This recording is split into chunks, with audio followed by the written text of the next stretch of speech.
Hello there. Today I was looking for something exciting to watch and saw a crime drama called Fast Charlie. It follows an old hitman whose gang is killed, leaving him as one of the few survivors. In his effort to take revenge, he ends up on a complicated mission that involves a bit of romance, some tension and excitement, and a whole lot of death. The story is based on the novel Gun Monkeys by Victor Gischler and was adapted into a screenplay by Richard Wenk.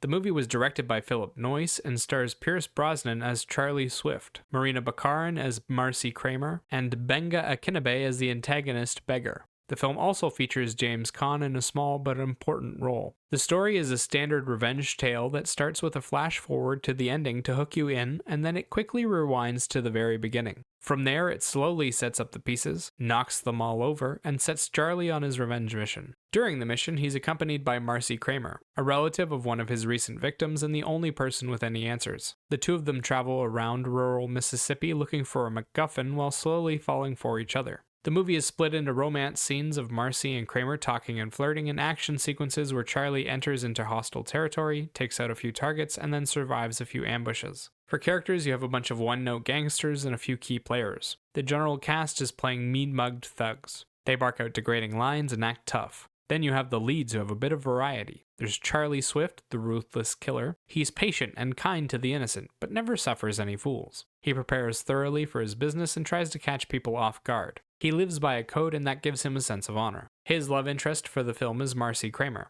the ex-wife of his latest victim. She ends up pulled into this mess through her connection to her ex, but can hold her own even without Charlie's help. She's a taxidermist who thinks quickly on her feet and plays her cards close to her chest. Stan, played by James Caan, is Charlie's boss, old friend, and close confidant. He's too old to deal with young upstarts, and he doesn't like dealing with people who don't treat their friends right. He has a big rule about standing by his people and doing right by them. Beggar is a young upstart who wants to rule the world. He has big ideas and a lot of ambition. He also has little regard for the rules and the people who put them in place. He sends others to do his dirty work, but in the end gets off his throne to finish it himself. The visual journey follows Charlie around. First as he completes his last job before his gang is executed, and then later on his revenge mission. We also see a little bit of Marcy's perspective. Charlie and Marcy search through a few different locations and sit down for a few one-on-one conversations. Charlie also does little side missions where he pulls out his gun and executes the different people involved in the killing of his fellow gang members. First the people who came after him, then the traitors in his gang, and finally the other gang members. Sound-wise, the film is filled with instrumental tracks of different varieties. There are plenty of your standard Hollywood tension tracks, but also a ton of country and folk tracks that build up the atmosphere and add a bit of flavor.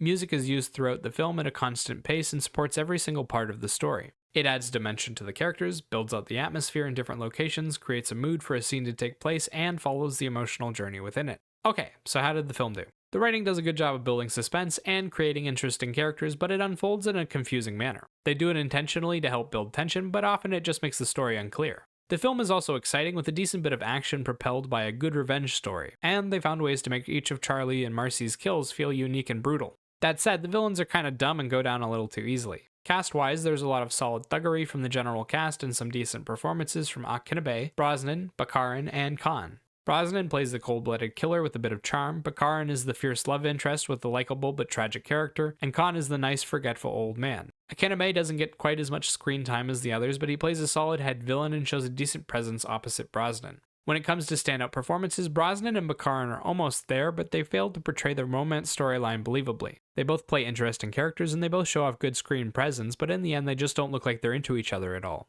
The visual journey has a few exciting moments and does a good job of building suspense through its camera work, but it also makes some moments more confusing than they ought to be. The kills are all impactful, and there are a few times throughout the story where you think Pierce Brosnan might be done for, only for someone or something to show up and save him in the nick of time. These scenes are quite suspenseful and they play out in exciting ways, but often it's because they cut little details out of the scene to make things more unclear. Hiding a character picking up a weapon, or intentionally hiding a character's entrance into the scene. Sound-wise, the film makes effective use of its tracks and covers just about every part of the film in its supporting embrace. The music is catchy and fun to listen to while adding a good bit of emotion to the story. The tracks aren't the most standout songs you've ever heard, but the effectiveness of the soundtrack as a whole makes it feel significant enough to note. There are a few moments where the music is a little strange or out of place, but it's never enough to meaningfully detract from the scene. Overall, Fast Charlie is a fun revenge film with a little bit of heart at the center of it. It's not the best produced film, with flaws in its writing, acting, and visuals, but there are things to love about every part of it. It also has a bump in soundtrack. If you like revenge films, then give it a shot.